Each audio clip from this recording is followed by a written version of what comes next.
Calimesa is a small city with a big backyard, open space, mountain views, neighbors who still wave, and a plan for steady, realistic growth. In today's episode, I'm adapting our 2025 State of the City for your earbuds. We'll talk new projects you can see and touch, like fresh pavement and a brand new library, how we're modernizing permits, what's happening with big developments, and how police, fire, and public works work together to keep you safe. We'll also look ahead to parks, to the Cherry Valley Boulevard Interchange, and a refreshed strategic plan that we want you involved in. We have a lot to talk about today, so let's get right to it. This is the Calimesa Insider Podcast, the original Pass Area City podcast, focusing on the ins and outs of your city government at work. And now here's the host of Calimesa Insider, City Manager Will Kolbow.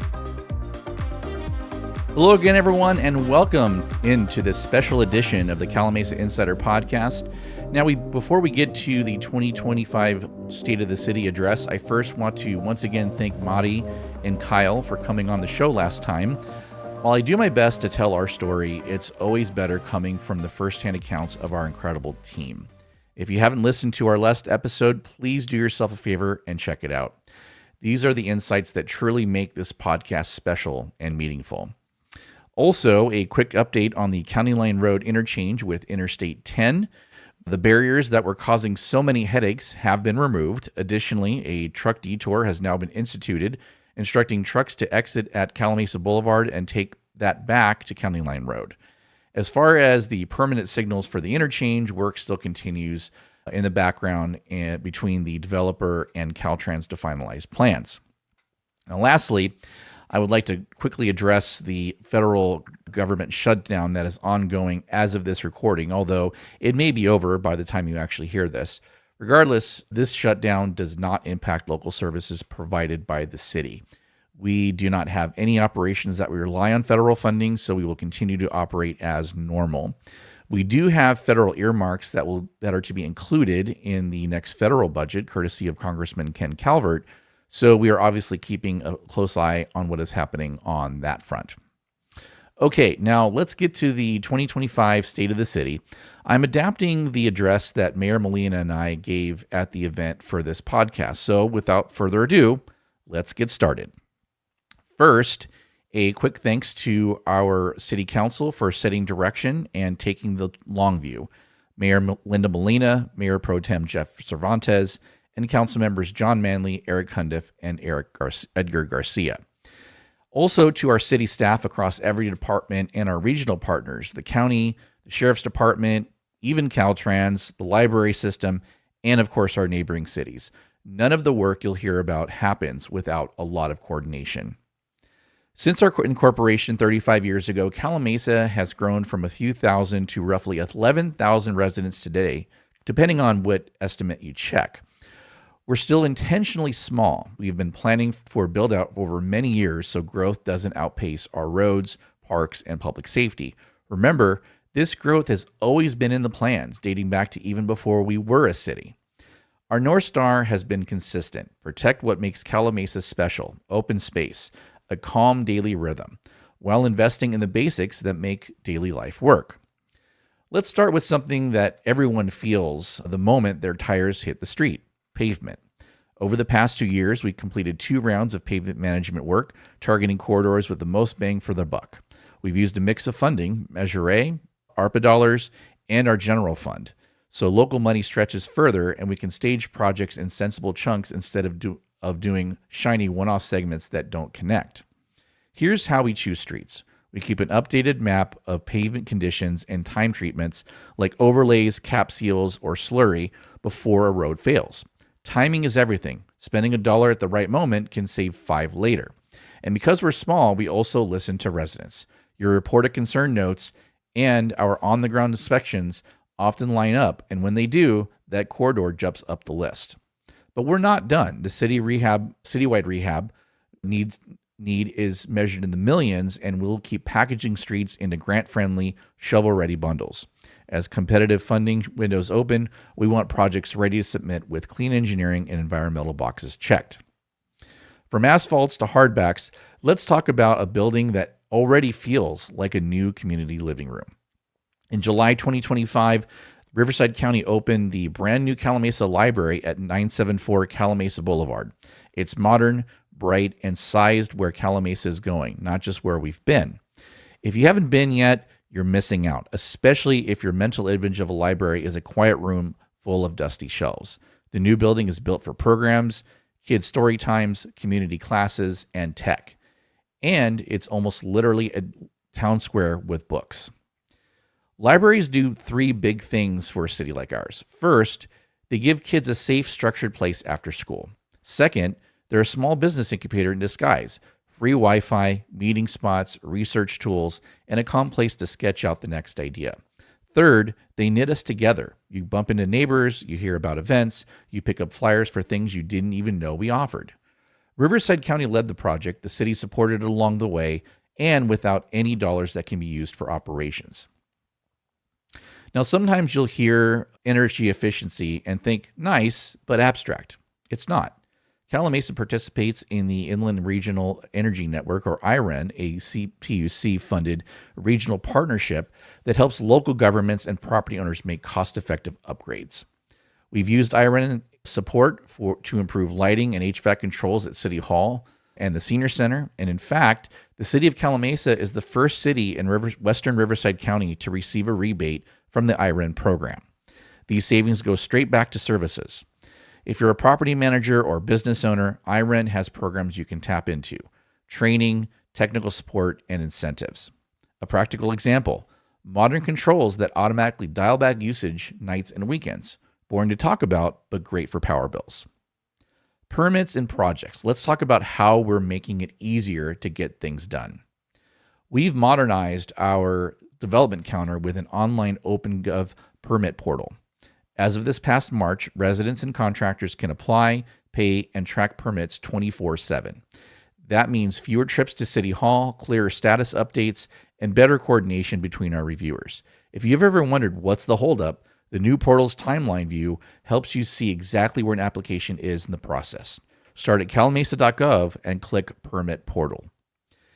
And let's define a term that you may have heard at Council: re-entitlement. This year, the Council approved re-entitlement for future phases of Summer Wind Ranch. No, it did not add more homes. What it did was modernize and sequence approvals inside a long-standing plan so builders can develop phases logically, infrastructure can keep up, and the city can hold everyone to current standards. Summerwind has its roots in the Oak Valley Specific Plan going back decades.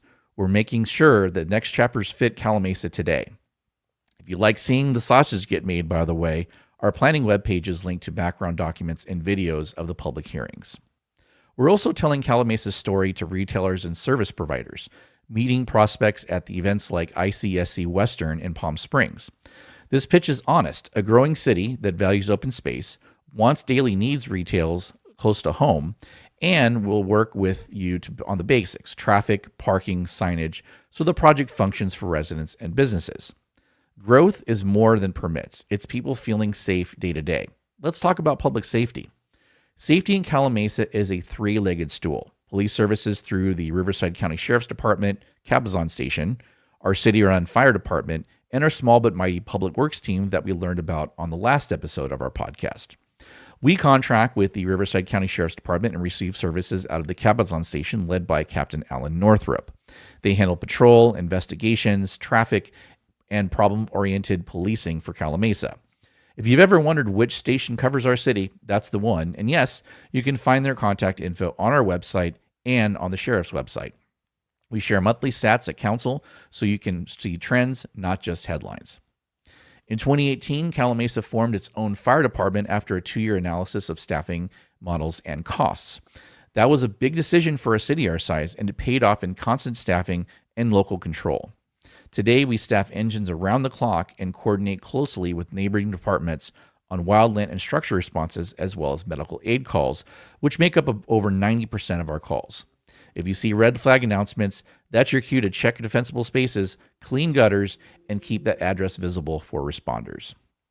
With 6 people, our team maintains streets, storm drains, signals, medians, parks, facilities, and fleet. They're the ones clearing the inlets before a storm, setting barricades during a closure, fixing park irrigation at daybreak, and keeping buildings running. The quiet, unglamorous stuff until it isn't. If you catch them out there, a simple thanks to our public works guys carries a lot of weight. We ask you to be our partner. Report issues quickly. Trim back vegetation that blocks sightlines. Slow down to work zones. Small actions scale up to a safer city. Parks are where cities catch their breath. Construction continues on the 4th Street Park expansion, soon to be Mountain View Park. The design adds walking trails, new open lawn, and pickleball courts because, yes, we heard you on pickleball. In fact, I covered the popularity and rules of pickleball in episode 53. Work continues and should be completed in the next few months, so keep an eye out for the announcement for that grand opening and hope to see you there. Why this park and why now?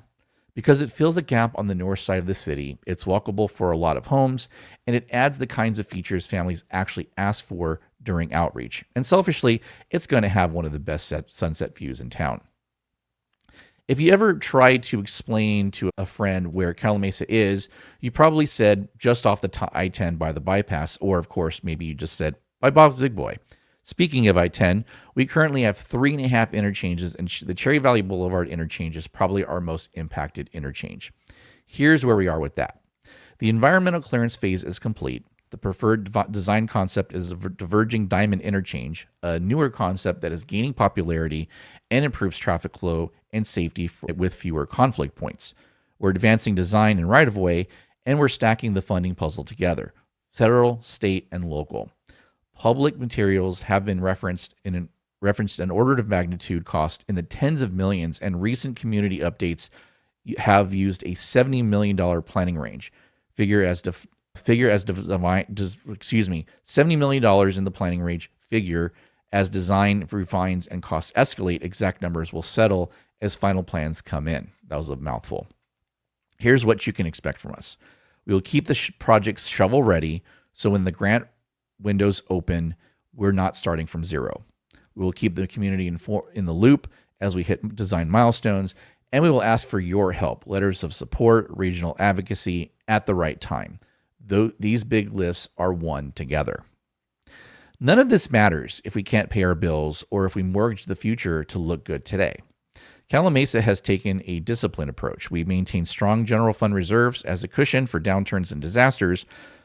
We set aside for equipment replacement, and we budget conservatively so we don't get surprised by revenue dips. That's how we pave streets, pay deputies and firefighters, and build parks in a measured way. We're also realistic about what a city our size can sustain. We chase the grants that fit, we right-size projects, and we use partnerships to stretch local dollars. The goal is simple: reliable basics, steady upgrades, and enough flexibility to jump on an opportunity when it appears. Shortly, we will be kicking off a strategic plan update, a refresh of our mission, vision, and 3 to 5 year roadmap. We released an RFP in August, extended the deadline to draw the strongest pool, and we'll bring a recommended consultant to council after evaluations. The most important part is your role. There will be workshops, surveys, and simple ways to weigh in. If you want to shape where Calimesa puts its time and money, this is your chance. Watch calimesa.gov and our social media channels for updates. What kind of choices will we ask about? Balancing park features versus maintenance costs, prioritizing specific corridors for street work, how we phase amenities as housing builds out, and how we keep our small city feel while still making room for the services residents need. The fastest way to cut through the confusion is to ask us directly. Here are a few ways to do so. Watch council meetings live from the city's website. Report a concern, potholes, tree down, traffic signals through our website. Use the permit portal for applications, payments, and inspection scheduling. And listen to this podcast. If you don't subscribe already, please do. But just as importantly, please share this with your friends and neighbors. An informed public helps see through the noise of the keyboard warriors and get real work done. Start at calimesa.gov. It's all one click off the homepage. We're also active on Instagram and TikTok with short explainer videos. When you see a post that clears something up, a reshare goes a long way. Again, an informed public helps everyone see through that and see through those ignorant keyboard warriors. So it's very important that you engage there and share. The state of our city is strong and getting stronger. Not because of any one project, but because of 100 steady decisions in the same direction. We value open space, we invest in basics, we plan ahead, and we keep listening. Thanks to our City Council for the long view, to our staff for the daily grind, and to you, our residents, for the grace and patience it takes to build a city the right way. And with that, we have reached the end of this edition of the podcast. Our next City Council meeting is this Monday, October 6th at 6 p.m. at the Norton Young Glove Senior Center. You can attend live and in person, or you can watch on the city's YouTube page at calimesa.gov/YouTube, then clicking on the Live tab. I was hoping that our new sound system would be complete, but we were a couple of key pieces of equipment short. By our following council meeting on October 20th, you should be able to hear us better than you ever have before in our council meetings. Make sure to follow and subscribe to the podcast on YouTube, Instagram, and TikTok, or if you prefer the audio version of our podcast, it can be found on all major platforms. Thank you again for joining us. Have a great week, and we'll see you next time. Take care.